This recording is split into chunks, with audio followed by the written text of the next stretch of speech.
அனைவருக்கும் வணக்கம் நண்பர்களே. இனி வருகின்ற நாட்கள் அனைத்தும் நல்ல நாளாக மாறட்டும். உங்களுடைய கனவு பிரார்த்தனை அனைத்தும் நிறைவேற ஓம் முருகா போற்றி எனும் மந்திரத்தை 3 முறை கமெண்ட் பண்ணி முருகப்பெருமானிடம் வேண்டுதல் வைங்க, நிச்சயம் நிறைவேற்றி தருவார். இன்னைக்கு இந்த ஒரு பதிவில் நம்ம எதை பற்றி பார்க்க போகிறோம்னா, நம்முடைய வாழ்க்கையில் நம்ம ஆசைப்பட்டது நம்முடைய கனவு நிறைவேற வேண்டும்னா நமக்கு தேவைப்படக்கூடிய ஒரு முக்கியமான ஒரு பொருள்னா பணம் மட்டும்தாங்க. பணம் இருந்தாலே வாழ்க்கையில் பாதி பிரச்சனை சரியாகிடும். நம்முடைய வீட்டில் இருக்கக்கூடிய ஒரே ஒரு பொருள் வைத்து நம்ம கையில் எப்போதுமே பணம் இருக்குமாறு செய்வதற்கு செம்பருத்தி பூவை வச்சு எந்த மாதிரி ஒரு பரிகாரம் செய்தால் பணம் வீட்டில் எப்போதுமே இருக்கும், பல மடங்கு பணம் பெருகுவதற்கு எந்த மாதிரி நம்ம செம்பருத்தி பூவை பயன்படுத்தலான்னு தெரிஞ்சுக்கலாங்க. மேலும் உங்கள் வீட்டு பூஜை அறையை எந்த முறையில் பராமரித்தா பண பிரச்சனை குறையும்னு தெரிஞ்சுக்க இந்த ஒரு பதிவை கடைசி வரைக்கும் ஸ்கிப் பண்ணாமல் பாருங்கள். மேலும் நீங்கள் புதியவராக இருந்தீங்கன்னா மறக்காமல் சேனலை சப்ஸ்கிரைப் பண்ணிவிட்டு கூடவே இருக்க பெல் பட்டனை கிளிக் பண்ணிக்கோங்க. தனிப்பட்ட முறையில் உங்கள் ஜாதக ரீதியாக இருக்கக்கூடிய பிரச்சனைக்கு சரியான ஒரு பரிகாரத்தை பெற்றுக்கொள்ள வீடியோவில் பார்த்தீங்கன்னா டிஸ்கிரிப்ஷன் கீழே நம்பர் கொடுத்துருக்கோம். அந்த நம்பருக்கு நீங்கள் கால் பண்ணி தெரிஞ்சுக்கலாம். வாங்க நண்பர்களே, வீடியோக்குள்ளே போகலாம். பணம் பார்த்தீங்கன்னா நம்முடைய வாழ்க்கையில் மிகப்பெரிய ஒரு இடத்தை வகிக்குதுங்க. பணம் இருந்தால் தான் நம்முடைய வாழ்க்கையை வாழ முடியும். நம்ம வாழ்க்கைக்கு தேவையான பொருட்களை இந்த பணத்தால் தான் வாங்கிட்டு இருக்கோம். அப்படிப்பட்ட பணத்தை நம்ம பல விதத்திலோ சம்பாதித்த பணம் கையில் தங்காம வீண் செலவாக்கிட்டே இருக்கா. வாங்கிய கடனை திரும்ப அடைக்க முடியலையா, கஷ்டப்பட்டுட்டே இருக்கீங்கன்னா இந்த ஒரே ஒரு செம்பருத்தி வச்சு பரிகாரத்தை செய்யுங்க. நிச்சயம் உங்கள் பணத்தினால் ஏற்படக்கூடிய பிரச்சனை பார்த்தீங்கன்னா சரியாகும். பொதுவாகவே ஒவ்வொரு தெய்வத்துக்கு ஒவ்வொரு விதமான மலர்கள் உகந்ததுன்னு சொல்லுவாங்க. ஒரு சில மலர்கள் அனைத்து தெய்வத்துக்கும் உகந்ததுங்க. அந்த வகையில் அனைத்து தெய்வத்துக்கும் ரொம்பவே விருப்பமான மலர்னும் அகசனத்தை ஈர்க்கக்கூடிய மலராகவும் பிரபஞ்ச பேராற்றலையும் தன்னகத்தை கொண்டு மலர்னா அது செம்பருத்தி பூ மட்டும்தாங்க. இது ஒற்றை செம்பருத்தி மலரை வைத்து நம்ம எளிமையான முறையில் இந்த ஒரு பரிகாரத்தை நம்முடைய கையில் பணம் ஏதாவது ஒரு ரூபத்தில் வந்து கொண்டே இருக்குங்க. இந்த ஒரு பரிகாரத்தை எப்படி செய்யலான்னு பார்க்கலாங்க. இந்த பரிகாரத்துக்கு உங்களுக்கு தேவைப்படக்கூடிய பொருள் செம்பருத்தி. இதற்கு சிறப்பான நாளுன்னு பார்த்தீங்கன்னா வளர்பிறை நாட்கள் ரொம்ப நல்லதுங்க. வளர்பிறை நாட்களில் அஷ்டமி, நவமி, கரிநாள்னு நாட்களை தவிர்த்து மற்ற நாட்களில் இது செய்யலாம். இந்த பரிகாரத்திற்கு பார்த்திங்கன்னா சந்திராஷ்டமம் இல்லாத நாளாகவும் பார்த்துக்கோங்க. இதற்கு ஒரு கண்ணாடி கிண்ணம் வேணும். சிறிய அளவில் இருந்தால் கூட போதும். அதை நிறைய சுத்தமான தண்ணீரை பிடிச்சு வச்சுட்டு பிறகு அதில் ஒரு சிட்டிகை பச்சை கற்பூரமோ ஒரு சிட்டிகை மஞ்சத்தூளோ ஒரு ஏலக்காய்னு இடித்து அதன் விதைகளை போட்டுடுங்க. அதற்கு மேலே ஒரே ஒரு சிவப்பு நிற செம்பருத்தி பூவை எடுத்து அந்த தண்ணீரில் போட்டு வைங்க. இப்போது உங்களுடைய வலது கையில் இருக்கக்கூடிய சுண்டு விரலை மட்டும் தண்ணீருக்குள்ளே வச்சு ஓம் ஸ்ரீம் க்ளீம் ஓம் ஸ்ரீம் ஓம் என்னும் மந்திரத்தை 108 முறை உச்சரிங்க. இப்படி உச்சரித்து முடித்த பிறகு உங்களுடைய பணம் தொடர்பான எந்த வேண்டுதலாக இருந்தாலும் இந்த கோரிக்கையை முன்னாடி வச்சுட்டு முழு மனதோடு நினைத்து வேண்டிக்கோங்க. பிறகு அந்த செம்பருத்தி பூவை எடுத்து கால்படாத இடத்துல போட்டுடுங்க. அந்த தண்ணீரை குடிச்சிடுங்க.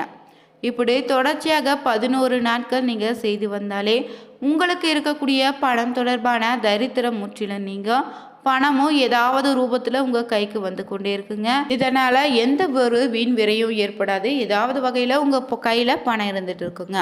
பொதுவாகவே செம்பருத்தி பூ பார்த்தீங்கன்னா செல்வத்தின் தெய்வமான லட்சுமிக்குரிய விருப்பமான மலர்.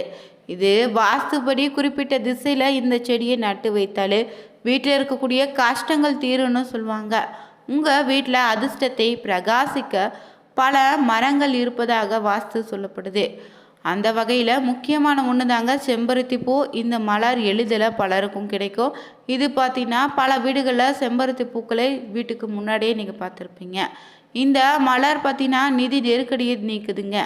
கடனில் இருந்து விடுபட செய்வதாகவும் நம்புவாங்க. இதன் காரணமாக தான் உங்களுடைய ஒரு போதோ பணப்பிரச்சனை வராதுன்னு நினச்சிக்கிட்டிங்கன்னா இந்த செடியை பார்த்திங்கன்னா லட்சுமி தேவிக்கு விருப்பமான இந்த செடியை கிழக்கிலினா வடக்கு திசையில் மட்டும் வைத்து வளர்த்துவாங்க. இதனால் பார்த்தீங்கன்னா வறண்டு போகாமல் பார்த்துக்கோங்க. எப்போதும் தண்ணி ஊற்றுங்க. இந்த செடியை வீட்டில் நட்டாலே லட்சுமி தேவியின் அருள் எப்போதும் நிலைத்திருக்கும். அதே போல் நீங்கள் கடன் பிரச்சனையால் அவதிப்பட்டு வந்தீங்கன்னா இந்த பூக்கள் பிரச்சனையை நீக்கும். நிதி நெருக்கடியால் கஷ்டப்படுவங்க வெள்ளிக்கிழமையன்று உங்கள் பணப்பெட்டி வைக்கக்கூடிய அறையில் இந்த பூக்களை வைங்க. அதற்கு முன் விநாயகரையும் துர்கையும் வழிபட்ட பிறகு வச்சிங்கனாவே போதுங்க. உங்கள் பணத்துக்கு எந்தவித பாதிப்பும் ஏற்படாது. தொடர்ந்து பார்த்தீங்கன்னா இந்த செயல்முறையை நீங்கள் 7 நாட்களுக்கு தொடர்ந்து செய்து வந்தாலே பண கஷ்டம் தீருங்க. பல சமயங்கள் ஏதாவது ஒரு காரணத்தால் வீட்டில் பிரச்சனை ஏற்படும். இது கணவன் மனைவிக்கிடையேயான உறவுல பெரும் தாக்கத்தை ஏற்படுத்தலாம். சில சமயத்தில் உறவு முறிவுக்கு வழிவகுக்குங்க. அத்தகைய சூழ்நிலையில் உங்கள் உறவை வலுப்படுத்த நினச்சிங்கன்னா தலையணுக்கு அடியில் செம்பருத்தி பூவை வைத்து தூங்குவது நல்ல ஒரு பலனை தருங்க. அதே போல் வீட்டில் இருக்கக்கூடிய பிரச்சனைகளை தீர்க்க செப்பு பாத்திரத்தில் செம்பருத்தி பூக்களை வைத்து அதில் தண்ணீர் நிரப்பி பிறகு சூரிய தேவனை வணங்கி வருவதோ சிறப்பான பலனை தரும். பொதுவாகவே எல்லோரிடமும் பணம் உள்ளதுங்க, சிலரிடம் மட்டும் தொடர்ந்து கொண்டே இருக்கும். பெரும்பாலானவங்க பணம் வந்தாலும் பர்ஸில் வைத்ததுடனே ஏதாவது ஒரு வகையில் செலவு பஸ் காலியாகிடும். இந்த நிலை உங்களுக்கு மாறி உங்கள் பர்ஸிலும் பணம் சேர்ந்து கொண்டே இருக்கணும்னா ஆன்மீக ரீதியாக என்ன மாதிரியான பரிகாரங்கள் செய்யலான்னு தெரிஞ்சுக்கலாங்க. எவ்வளவு சம்பாதித்தாலும் பர்ஸில் பணம் தங்குவதே இல்லைன்னு புலம்புனீங்கன்னா ரொம்பவே நிறைய பேர் இருப்பீங்க. அப்படிப்பட்டவங்க என்ன செய்யலான்னு தெரிஞ்சுக்கோங்க. பணம் மட்டும் இல்லைங்க, மகாலட்சுமி அருளும் எப்போதுமே நிலைத்திருக்க சில எளிய பரிகாரம் இருக்குது. அது என்னென்னு தான் இந்த பதிவில் தொடர்ந்து பார்த்துட்ருக்கோம். அந்த வகையில் பார்த்திங்கன்னா பணம் குறைய என்ன ஒரு வழின்னு பார்த்தீங்கன்னா ஏலக்காயை 4 பொடித்து சிறிய காகிதத்தில் இல்லைன்னா துணியில் மடித்து பர்ஸில் வச்சுடுங்க. இதனால் கையில் வரக்கூடிய பணம் வீணாக செலவாகாமல் தங்கக்கூடிய நிலை உண்டாகும். பீரோ இல்லைன்னா பணம் வைக்கக்கூடிய இடத்துல பணத்தோடு ஏலக்காய் பொடி பச்சை கற்பூரம் சிறிதளவு வைத்தீங்கன்னா அந்த இடத்துல மகாலட்சுமி வாசம் அதிகரிக்கும். அதே போல் வியாபாரம் தொழில் செய்யக்கூடிய இடங்களில் நீங்கள் மகாலட்சுமி படத்துக்கு முன்னாடி ஒரு கலசலத்தில் தண்ணீர் நிரப்பி அதில் 4 இல்லைன்னா 5 ஏலக்காயை நுணுக்கி தினமும் பூஜை செய்து வந்தாலும் வருமானம் உயரும், தொழில் சிறப்பாக அமையும். அந்த ஏலக்காய் நீரை தினமும் காலையில் கால்படாத இடத்துல இல்லைன்னா செடிகளுக்கு ஊற்றிடுங்க. புதிய தண்ணீரை மாற்றி வைக்கணும். இப்படி தொடர்ந்து செய்து வந்தாலே குடும்பத்தில் பணத்துக்கு தட்டுப்பாடு குறையும். உழைப்பின் பயன் முழுமையாக நிச்சயம் உங்களுக்கு கிடைக்குங்க. அதே போல் ஸ்ரீ எந்திரம், கௌமடி சக்கரா, வெள்ளி நாணயம், மஞ்சள் கலந்த அரிசின்னு வேப்பிலை, தாமரை இதழ்னு பர்ஸில் வைப்பது பணம் சேர்க்கக்கூடிய சக்தி இதுக்கு அதிகரிக்கு. பர்ஸை எப்போதுமே காலியாக வைக்காமல் சில ரூபாய் நோட்டுகளை வைத்தாலே போதும். பூஜை அறையில் வைப்பது நல்ல பலனை தருங்க. பணம் சேர்வதற்கான சில மந்திரங்கள் இருக்குது, அவற்றை அடிக்கடி உச்சரிங்க. பணம் உங்களை தேடி வந்து கொண்டே இருக்குங்க. 12 ராசிக்காரர்கள் பார்த்தீங்கன்னா செய்ய வேண்டிய எளிமையான ஒரு பரிகாரம் என்ன? உங்கள் கையில் எப்போதுமே பார்த்தீங்கன்னா பணம் நிலைத்திருக்க வேண்டும்னா மேஷராசி நண்பர்கள் செவ்வாய்க்கிழமையன்று சிவன் கோவிலுக்கு சென்று அபிஷேகத்திற்கு தேவையான பொருள் வாங்கித்தாங்க.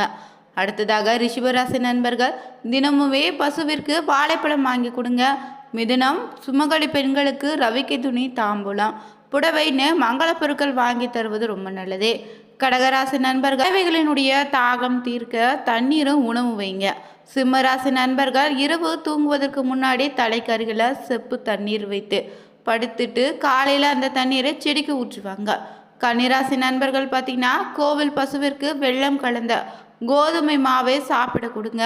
துலாம் ராசி நண்பர்கள் திங்கக்கிழமையில சிவன் கோவிலுக்கு அபிஷேகத்துக்கு இளநீர் வாங்கித்தாங்க. விருச்சிக ராசி நண்பர்கள் முருகன் கோவிலுக்கு சஷ்டி திதி என்ற அபிஷேக பொருட்கள் வாங்கி தரலாம். தனுசு ராசி நண்பர்கள் தினமும் வீட்டில் தாமரை திரியிட்டு நெய் தீபம் ஏற்றி விஷ்ணு சகஸ்ரநாமம் படித்துவாங்க. மகர ராசி நண்பர்கள் வெள்ளிக்கிழமையில துளசி செடிக்கு நெய் தீபம் ஏற்றி பெருமாளை வழிபட்டுவாங்க. கும்பராசி நண்பர்கள் சனிக்கிழமையில சனி பகவானுக்கு எள் தீபம் ஏற்றி வணங்கி பெற எல்லாமே நன்மையாக மாறும். மீனராசி நண்பர்கள் வியாழக்கிழமையன்று தட்சிணாமூர்த்திக்கு கொண்டைக்கடலை மாலையிட்டு வழிபடுங்க. உங்கள் கையில் பணம் எப்போதுமே நிலைத்திருக்குங்க. மேலும் உங்களுக்கு பார்த்திங்கன்னா கையில் இருக்கக்கூடிய பணம் எப்போதுமே நிலைத்திருக்க வேண்டும்னா தவறாமல் பார்த்திங்கன்னா உங்கள் வீட்டில் இருக்கக்கூடிய பூஜை அறையை சுத்தமாக வச்சுக்கோங்க. தினமும் சுவாமி படங்களுக்கு புதிய பூக்களால் அலங்காரம் செய்திடுங்க. பூஜை செய்வதற்கு முன்னாடி நாளே வீட்டு பூஜை அறையில் இருக்கக்கூடிய விளக்குகளை சுத்தம் செய்துட்டு மஞ்சள் குங்குமம் வைத்து தயார் செய்து வச்சுக்கோங்க. அடுத்த நாள் தீபம் ஏற்றி வழிபடுங்க. உங்களுக்கு இருக்கக்கூடிய பிரச்சனைகள் விலகும். வீடியோ பதிவு உங்களுக்கு பிடிச்சிருந்தா லைக் பண்ணுங்க, ஷேர் பண்ணுங்க, கமெண்ட் பண்ணுங்க. இது மாதிரியான ஆன்மீக பரிகாரம் உங்களுக்கு தெரிஞ்சிச்சுன்னா மறக்காம கமெண்ட் பண்ணுங்க. அனைவருக்கும் நன்றி நண்பர்களே.